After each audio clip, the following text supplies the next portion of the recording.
I think leadership is not just a PM, PX, superintendent responsibility. It's everyone in the company's responsibility. We are all leaders of some portion of the project, and we all need to step up and become true leaders. When I start a project, I build that building as if it's my building. I like to be able to go up, whether I'm talking to an owner or a building inspector or a senior building official, and just tell them I've known you. I've had conversations like this before where they say I can't do something because they don't know if we'll do it. And I've stood over the other side of the counter on the public side and said, I've known you for 20 years. Have I ever lied to you on anything? No, you haven't. Okay, then you think I'm going to start today? Our culture, I think it's very important to be fair and honest and transparent. I think we treat clients extremely fairly. Our clients like that. At my previous tenure, I actually hired Swinerton for a lot of projects on the West Coast. And I got to know Jeff first as a client and realized how he treated the projects that he was fortunate enough to land as if they were his own clients. I had three choices, three companies I wanted to work for: Swinerton, Swinerton, Swinerton. Leadership to me is delivering success through others, and that is, a characteristic of the type of people that Swinerton looks for and Swinerton hires. To continue to recruit intelligent, motivated people who fit our core values. Find someone that's got all four of them, pay them whatever they want, right? Think about it. I mean, passionate person who tries to be excellent in everything they do, that expresses leadership and is a self-starter and is an honest person. Do you want to be our CEO in 30 years? Come on board. The most important thing about being a leader is stepping in and helping others when they're not succeeding, rather than standing back and watching them. We're really fortunate. We have a really sharp group of kids, and it's really cool to watch these guys take on a bunch of new stuff that they maybe haven't dealt with before. So I think that's really important, just to keep those guys excited and keep their energy level really high. Creating an environment where the young leaders can come and ask questions or bring up things.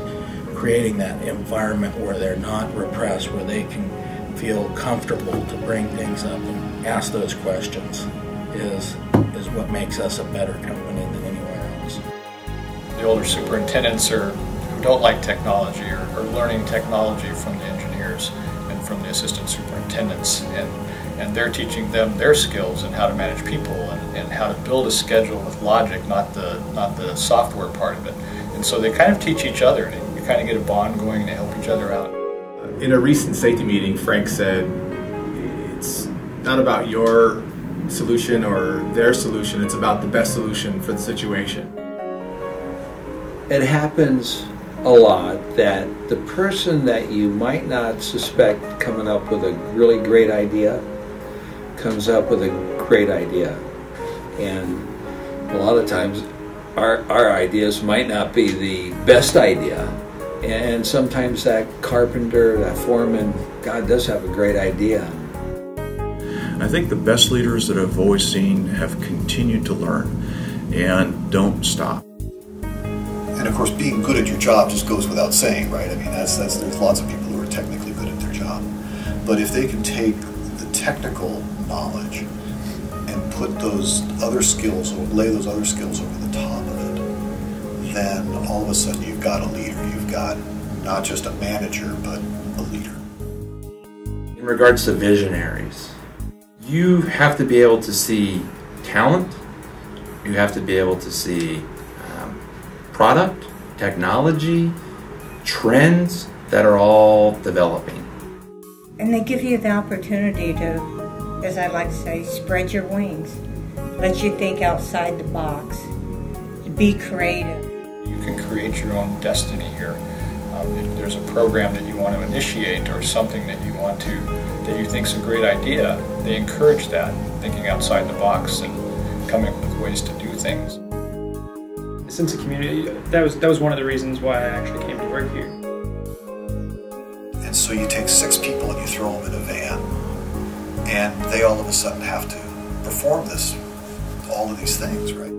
It's amazing to watch that happen when you've got an executive vice president sitting next to an intern project engineer in the same van, and they're doing that. I've been CrossFitting for about 2 years, and the way it started was Dave Callis was really interested in getting a group of people to go CrossFit together. So Dave and myself and about 3 other people joined a CrossFit gym for a week, and we all really liked it and bought a package and continued CrossFitting, and it was a really good way to connect to management and other employees outside of the office. The profession that we're in, I mean, it has to be it's a life choice of what you do.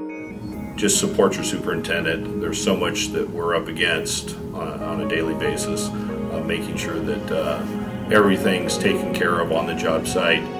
So as a team from the safety department, we've been providing this along with additional training to our craft employees that are very thankful that we've recognized them and we value not just them as our workforce, but as people. We're getting to know their families, and they are participating. They want to help in the training now. I'm thinking almost like a NASCAR race where if the superintendent's the driver and the pit crew, the team leader is supporting that driver to get across the finish line safely. Thank you for doing a good job. Thank you for working safely today and going home to your family.